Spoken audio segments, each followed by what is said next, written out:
النهارده عاملين فيديو مميز، فيديو مش عادي. اول حاجه عاملين الحلبسه، عاملين حمص الشام بطريقه جميله جدا. على فكره فرح النهارده معاها ضيفه عزيزه على قلبنا كلنا ان شاء الله. عاوزين نشوف الفيديو للاخر، هتلاقوا فيه مفاجآت جميله جدا جدا، وعاوزاكم تكتبوا في الكومنتات ايه رايكم في المفاجاه اللي انا عملتها لكم، يا رب تعجبكم. وتعالوا شوفوا المفاجاه اللي فرح محضرها لكم، خليكم معانا. ورحمة الله وبركاته. ازيكم يا بنات؟ انا النهارده جاي لكم بحاجه جنان، بس النهارده معايا ضيفه مهمه جدا جدا. هقدم لكم الضيفه بتاعتي بس بعد ما نعرف الاكله بتاعتنا ايه النهارده. طبعا الجو زي ما انتم شايفينه ساقع جدا، بعد ما الجو دفى رجع تاني سقع. فاحنا النهارده عاوزين ندفي نفسنا بحاجه جميله كده، واحنا كده مع الموبايل ماسكينه ولا قدام اللابتوب، فعاوزين ناخد حاجه كده ظريفه تدينا طاقه. هنعمل ايه مع بعض؟ هنعمل مع بعضينا النهارده حمص الشام، بس على فكره مش انا اللي هعمله. فرح النهارده مستعانه بشيف جميل جدا هيحضر معانا احلى حلقه ان شاء الله هنعملها مع بعضينا. النهارده جايبه لكم اخت جوزي، حبت النهارده تعرفكم على نفسيها، وهتخش المطبخ بتاع فرح وهتعمل حمص الشام بايديها. يعني فرح النهارده ضيفه زيكم زيها بالظبط. هقدم لكم بسمه. اقول لكم هي تقدم نفسها بنفسها. السلام عليكم ورحمة الله وبركاته. ازيكم يا حبايبي؟ عاملين ايه؟ يا رب تكونوا بخير بأمر الله، وان شاء الله اكون ضيفة خفيفة عليكم بأمر الله، والاكلة بتاعتي تعجبكم، لاني اول مرة يعني انا عاملة قناة اسمها عندي فكرة مع خبيرة التجميل بسمة، فيا ريت تزوروا القناة بتاعتي، لان انا بتكلم في التجميل وبتكلم في الكريمات ووصفات للجسم والشعر كل ما يخص المرأة. فالنهاردة انا يا حبايبي هعمل لكم طريقة عمل حمص الشام. حمص الشام دي طبعا يعني بتدفينا وكمان مغذية جدا، فيا رب اكون ضيفة خفيفة عليكم. ويلا بينا على الوصفة. بصوا يا حبايب قلبي، النهاردة جايه لكم ربع كيلو حمص الشام. نقعاه قبلها بليلة، يعني قبل ما تنامي كده، يعني في حدود 24 ساعة، يوم كامل هتنقعيه عشان في التسوية يستوي بسرعة معاكي ما يطولش. ومعانا في الطبق يا حبايبي بصلاية وطماطماية وليمون وتوم، هنشوف هنستخدمه ازاي. ومعايا معلقتين صلصة وملح وكمون وشطة وخل.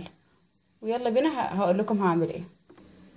بصي يا حبايبي، انا حاطه في الحله دي 2 لتر ميه، وهحط دلوقتي الحمص. بسم الله. اول ما الميه تبتدي تغلي معايا يا حبايبي هحط الطماطم والليمون والثوم وكل المكونات اللي وريتها لكم. انتظروني. بصي يا حبايب قلبي، الميه غليت معايا كده، وزي ما قلت لحضراتكم البصل والطماطم والليمون والثوم هحطهم كده دلوقتي. بسم الله. وبعد كده هغطي عليها وهنشوف الخطوه اللي بعدها. بصوا يا حبايب قلبي، دلوقتي هنبتدي نعمل في دقة الشطة. انا جايبة هنا طماطم. الصلصة دي هاخد معلقتين منيها كده كبار كده، ومعايا الملح بما انه مش بحب الملح الكتير كده، تمام جدا. وهاخد كمون نص معلقة كده كبير، عشان اساسها برضو الليمون والشطة كده. والشطة معانا هاخد كده.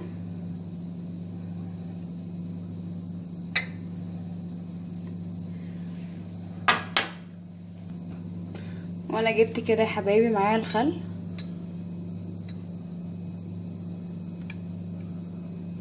حط 3 أو 4 معالق كده، تمام جدا معايا. ومعايا الميه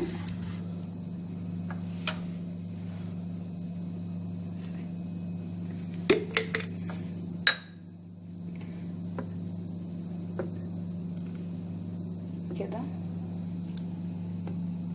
انا خدت 3 معالق من الميه.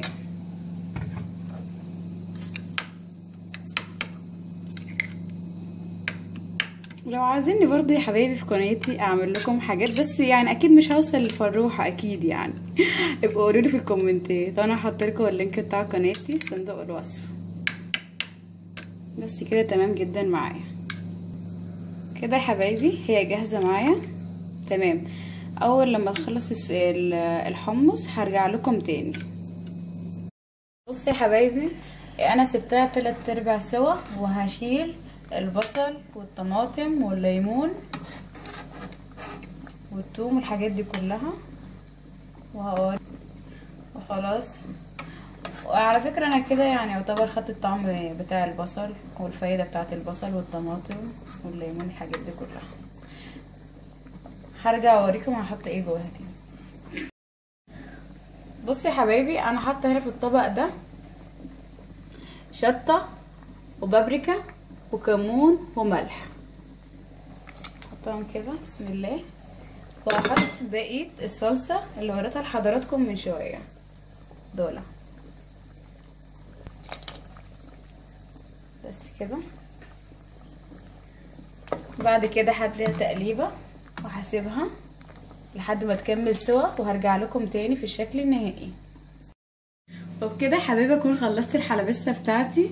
يعني اديكم شايفين حضراتكم شكلها يشهي ازاي، والميه بتاعتي يعني بيضه كده وجميله عشان الخل لونها جميل قد ايه. ويا رب ينال اعجابكم الطريقه بتاعتي.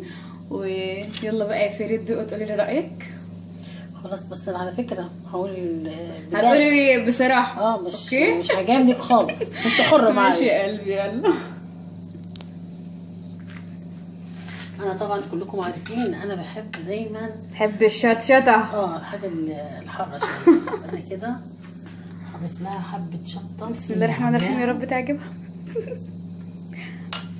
اول حاجه، انا على فكره من الناس اللي بحب دايما الميه بتاعت الحلبسه جميله جدا والله والله، وانا ما بحلفش ابدا لله الحمد كده. انا بطلعها جميله بجد. بسم الله ما شاء الله عليك يا بوسي. انا كده هزعل على نفسي بعدين. انت بتعمل حساب مني ولا ايه الحكايه؟ طبعا الحمد لله. لا لازم تدوقي الحلبسه ايه. لا هو تمام. يلا الحمد لله. هاكل كوبايتين انسي. لا بليز لا. والله العظيم طالعه جميله بجد. وعلى فكره طعمها رائع، الطريقه بتاعتها حلوه جدا جدا. ما شاء الله عليها. وان شاء الله هي هتبقى ست بيت هايله، هي عروسه. وان شاء الله قريب جدا هتبقى ست بيت هايله. وان شاء الله يا بنات، عاوزاكم كلكم تخشوا على قناه بسمه وتشيروا لها وتعملوا لها لايك يا رب ما ينسونيش بقى. وفي الدعاء اكيد يعني بليز ادعوا لي كتير الايام دي. بسمه كده خلاص عروسه ما شاء الله عليها. كفايه. لا معلش. تدعوا لها وتدعوا لي على الطريقه الجميله جدا هي عملتها. واسيبكم على خير. وما تنسوش يا بنات تعملوا شير ولايك واشتراك في القناه. السلام عليكم ورحمه الله وبركاته. باي باي.